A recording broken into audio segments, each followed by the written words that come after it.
যতই আজকে বাংলাদেশ জাতীয়তাবাদী দলকে আপনারা নিঃশেষ করে দিতে চান, কোনোদিনও পারবেন না। 2 লক্ষ টাকার নাট বল্টু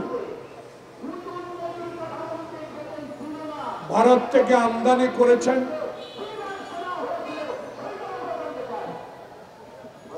$2 কোটি টাকা দিয়ে। আর বাংলাদেশ থেকে যেই দেশের বিরুদ্ধে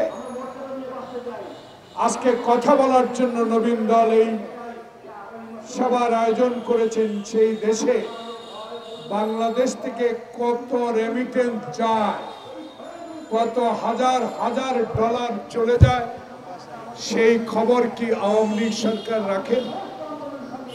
কোনোদিনও রাখে না। কারণ প্রতিবেশী তাদের বন্ধু, প্রতিবেশী তাদের বন্ধু, আমাদেরও বন্ধু।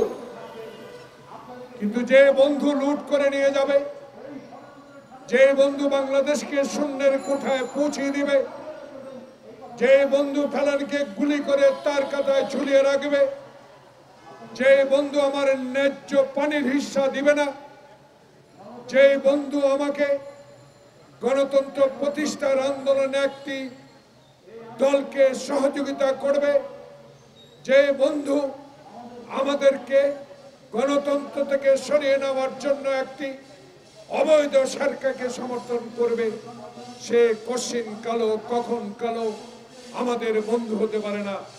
তারা আমাদের অত্যাচার করেই যাচ্ছে, অবিচার করে যাচ্ছে। প্রতিনিয়ত বিনা কারণে সীমান্তে গুলি করে লোক হত্যা করা হচ্ছে। আজকে আপনার দেশে গণতন্ত্র থাকবে, বাংলাদেশে গণতন্ত্র থাকবে না। সেই জন্য একটি অগণতান্ত্রিক সরকারকে 24 ঘন্টা 24 দিন বছরকে বছর আপনি সমর্থন দিয়ে যাবেন, আর বাংলাদেশের জনগণ তা গ্রহণ করবে? কখনো হতে পারে না, কখনো হতে দেওয়া হবে না।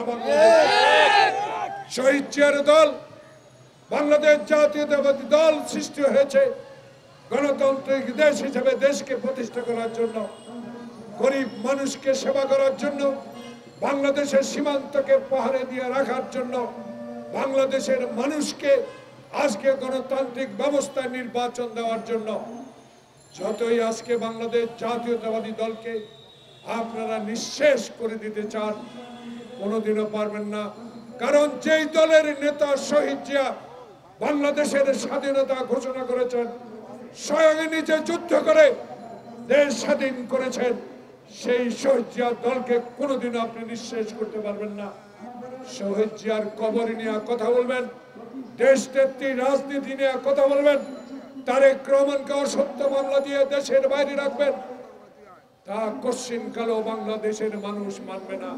তাই আমরা জোর গলায় বলতে পারি, আমরা কিছুটা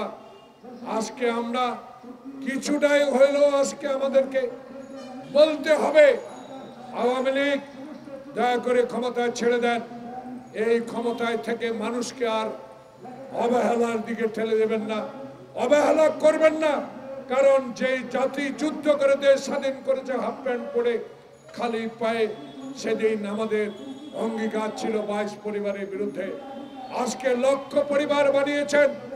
আজকে আপনাদের ঘরেওয়া লোক এমপি সাহেব যখন সংসদে দাবি করে সরকারি কর্মকর্তার বিরুদ্ধে, দুদকে আজকে রিট করে হাইকোর্টে, তাকে গ্রেপ্তার করা হয় না, তার বিরুদ্ধে তদন্ত করে তাকে আইনের আওতায় আনা হয় না।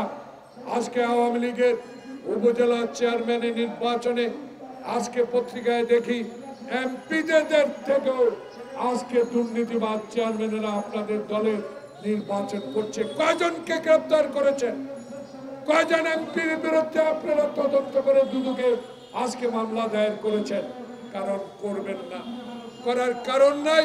কারণ আপনি অবৈধ অগণতান্ত্রিক সরকার, জনগণের ভোটের সরকার নয়। তাই আধিপত্যবাদের বিরুদ্ধে আজকে এই হত্যার বিরুদ্ধে সীমান্তে আমরা প্রতিবাদ করে যাচ্ছি। বাংলাদেশে গণতন্ত্র প্রতিষ্ঠার আন্দোলনে তারেক রহমানের অবদান অবিস্মরণীয়। তারেক রহমান যে কর্মসূচি দিচ্ছে, সেই কর্মসূচি অক্ষরে অক্ষরে পালন হবে ইনশাআল্লাহ।